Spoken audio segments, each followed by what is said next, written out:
One of my first experiences at Stevens Point, after going to classes with my mother when I was in high school, I was selected to attend Laird Leadership Day. Our U.S. Congressman was Mel Laird.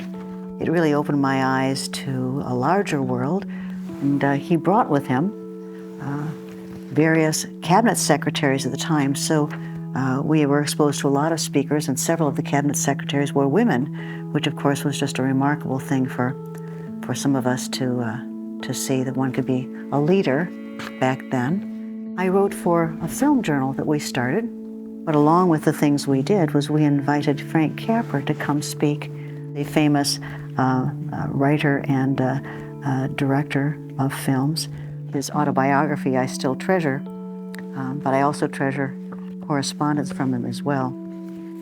Quite a gentleman, quite a remarkable story, and one of my favorite memories. Like many women, when my mother grew up, you either did not take a job outside of the house or you became a teacher. So she had gotten a 2-year teaching degree. And so when I was 8, 9, 10, she decided to return and get a 4-year teaching degree. She would have me drive 45 minutes west of home to Stevens Point to take night courses. It was interesting because I wasn't thinking about college at that age, much less I was unaware of courses like cultural anthropology. I was fascinated by them. It opened my eyes to the world.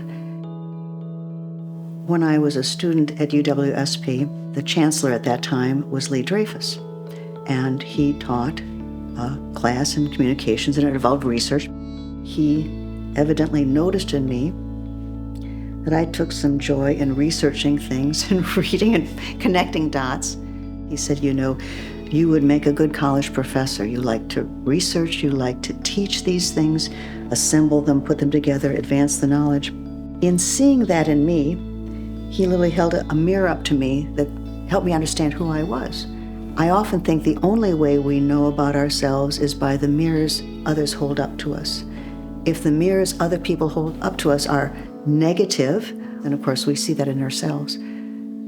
When, like Lee, you hold up something positive, you reinforce the good. You help us see ourselves, perhaps as we haven't known ourselves, and then you help make the good stuff happen. The professors there really went out of their way to help me and my fellow students to be more of who we are or aspire to be. They went to extraordinary lengths to give us opportunities. The community also lifted me up. I had business people there seek me out, offer me opportunities. These have been friends of mine for decades, remain close friends. So it's not just people employed by the university, it is the whole community. For some reason, my parents subscribed to a lot of newspapers, and the point was you read a lot, you synthesize things, you get the conservative point of view, the liberal point of view, the local news, the national news, the international news.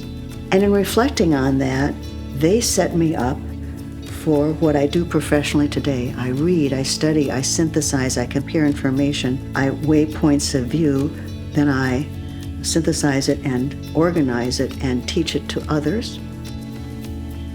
I think everyone has a sort of ministry in the world. I mean that with a small m. Some people do it with a religious ministry. Some people do it with public service. Some people do it with childcare or making a wonderful home or with teaching. It just so happens that my small m is something I love to do, which is opening people's eyes. That's really what teaching is. If you open people's eyes to the world and different cultures or different points of view, you never see the world the same way again.